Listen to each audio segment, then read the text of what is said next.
tapi sudah berkiprah dari presiden ke presiden begitu, bukan hanya dari presiden baru saja, tapi dari era Presiden Soekarno, kemudian juga dari Presiden Soeharto, bahkan sampai dengan saat ini di pekan-pekan akhir sebelum dinyatakan sakit dan harus menjalani proses operasi.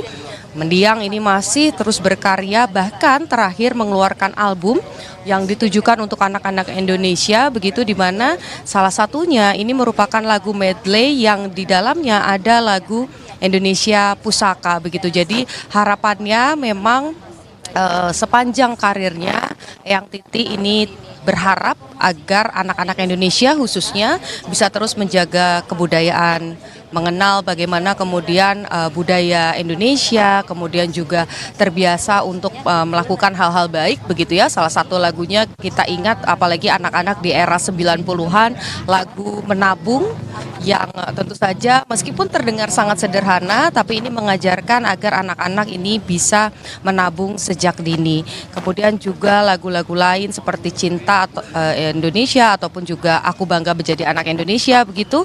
Ini juga menjadi satu pesan yang disampaikan lewat karya seni oleh Eyang Titi kepada generasi-generasi muda agar tidak lupa akan akarnya, yakni Indonesia.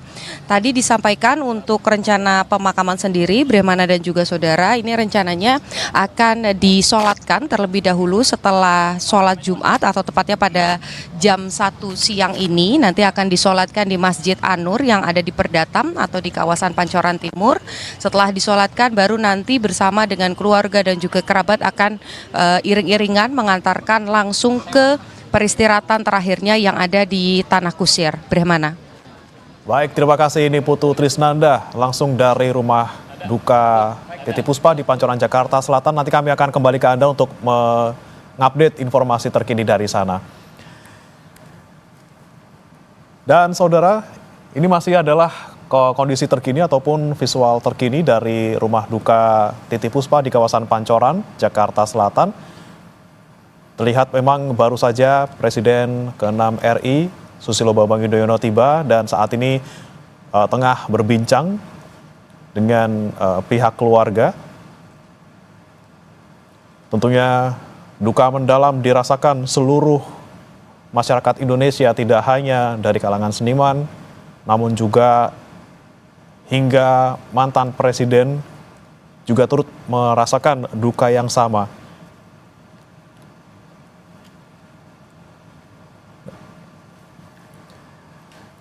Dan saudara, di studio Kompas TV juga sudah hadir bersama kami penulis biografi Titi Puspa yang juga wartawan senior harian Kompas, Nino Laksono. Selamat pagi, Mas Nino. Mas Bri, selamat pagi.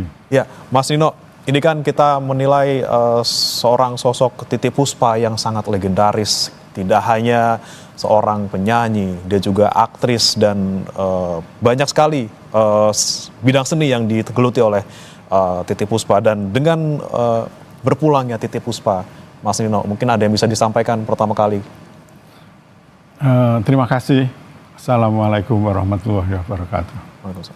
Saya pertama-tama ingin menyampaikan duka cita, bela sungkawa yang sangat mendalam atas berpulangnya Eyang Titi. Saya dulu memanggilnya Mbak, Mas. Mbak Titi ya? Mbak Titi, kami berbeda 19 tahun, tapi ya ini buku biografi yang saya tulis dan terbit tahun 2003 dan belum lama ini baru dibicarakan rencana penerbitan update buku ini. Oke. Jadi ya tentu membaca ini pagi tadi dari subuh menimbulkan rasa haru ya. Akhirnya ini dari suasana duka pada kemarin dan hari ini itu lalu kembali ke tahun 50-an begitu. Jadi ya memang ya kemarin saya mengikuti pemberitaan di Kompas TV, lalu ada yang menyebut Bu Titi itu jenius, lalu ini patriot, lalu dan semuanya itu ada. Jadi pemusik ya, komponis ya, pendidik ya,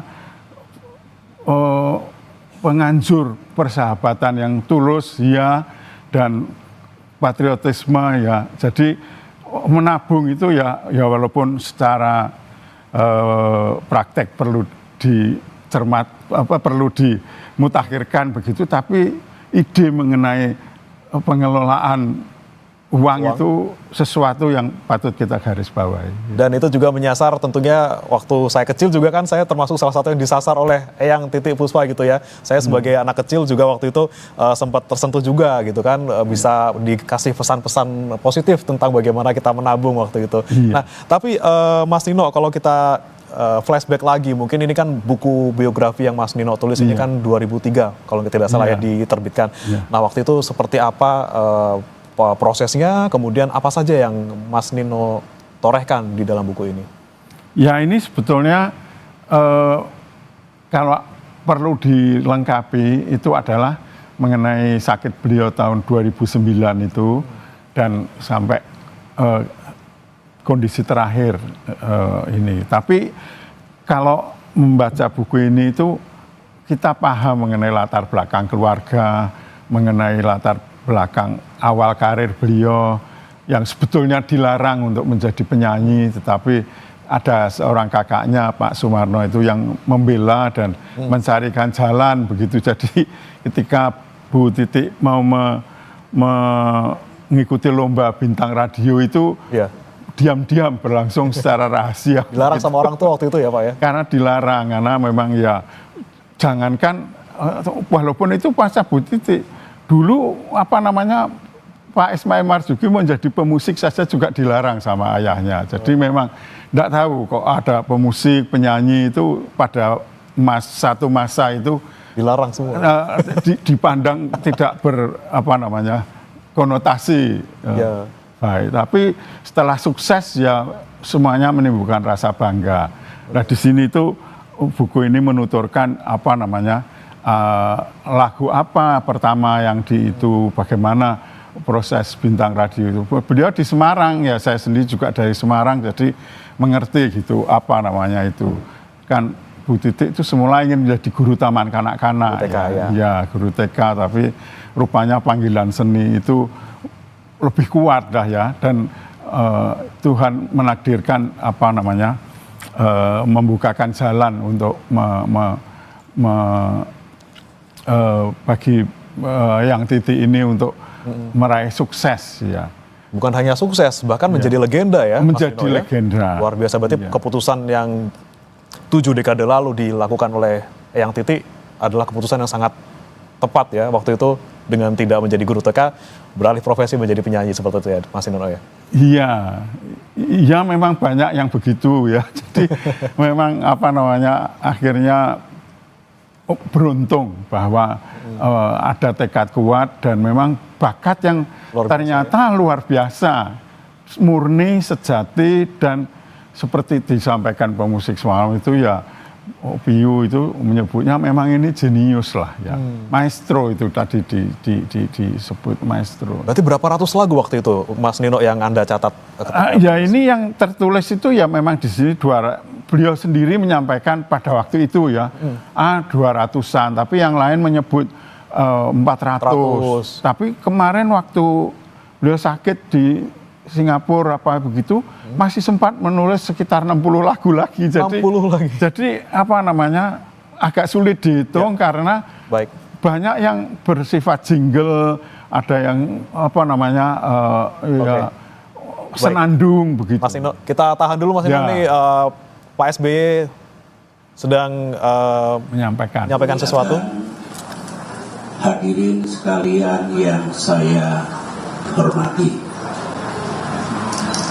hari ini kita kehilangan putri bangsa, sosok yang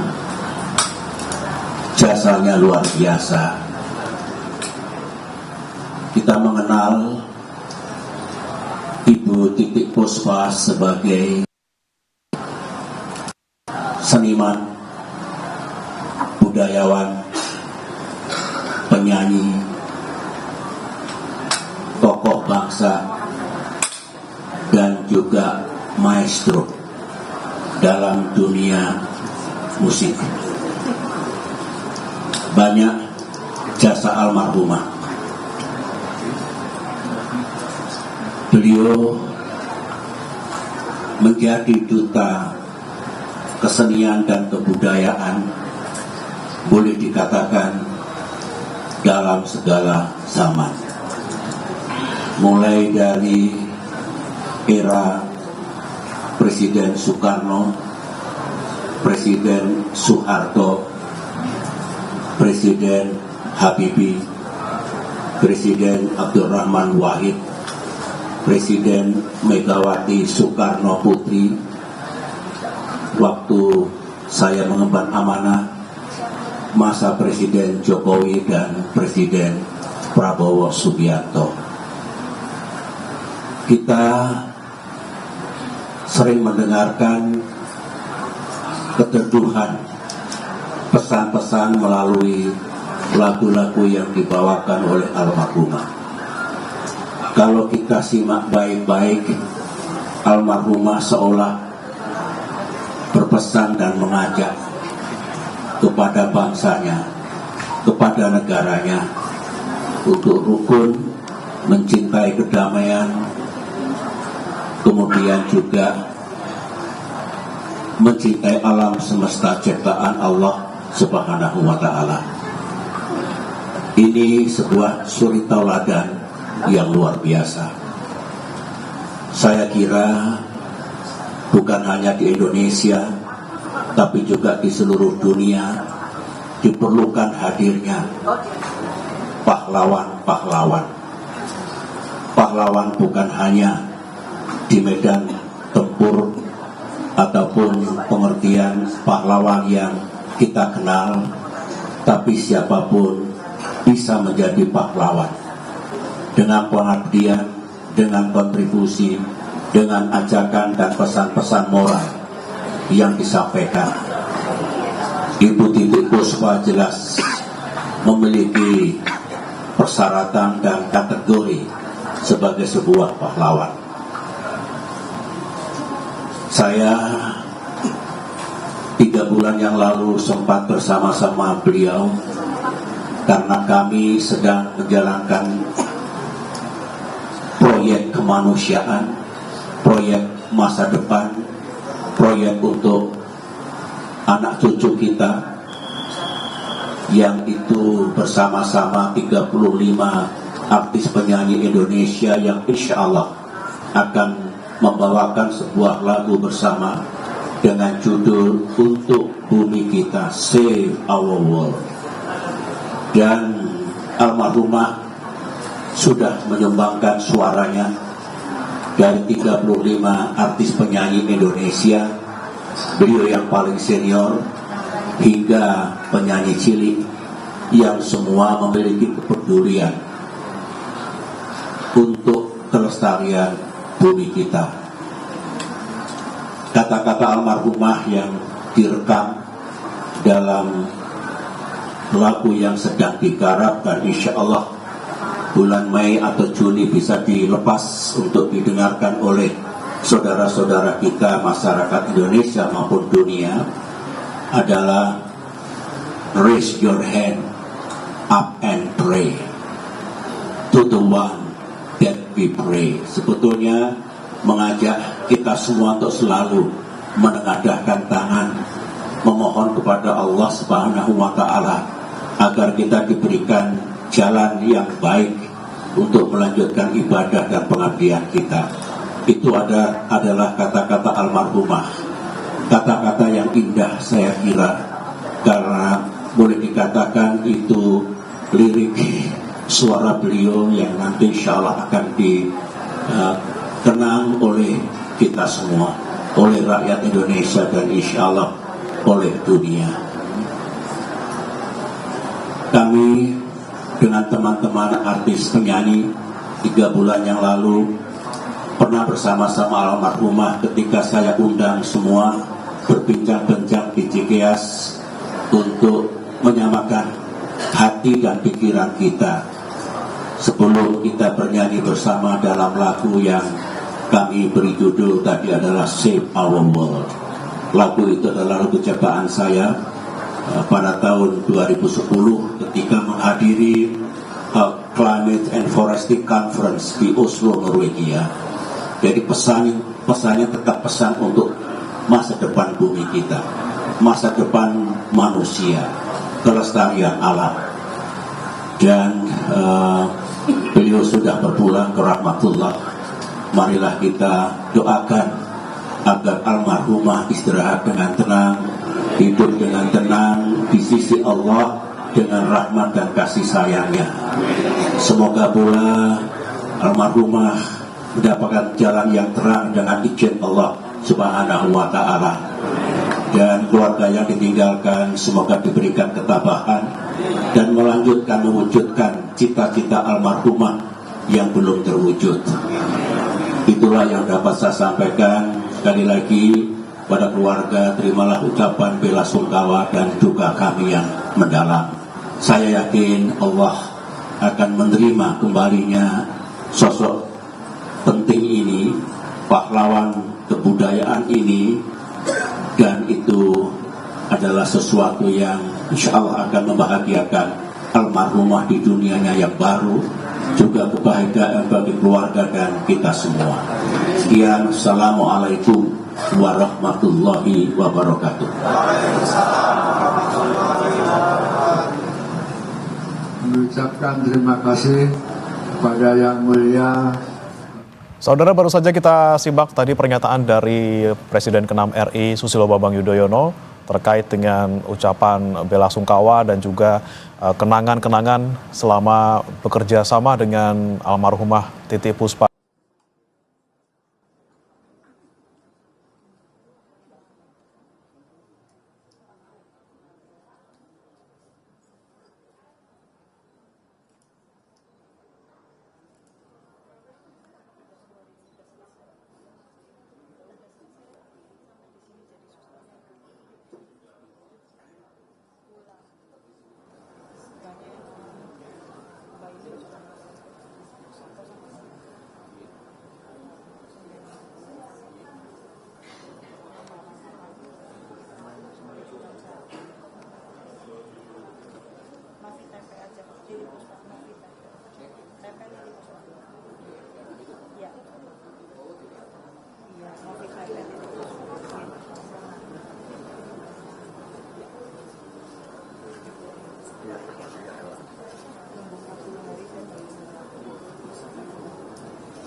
Dari keluarga besarnya sini kan menerima untuk saya di sini, tapi kan saya juga nggak bisa makan, nggak mungkin. Kalau ini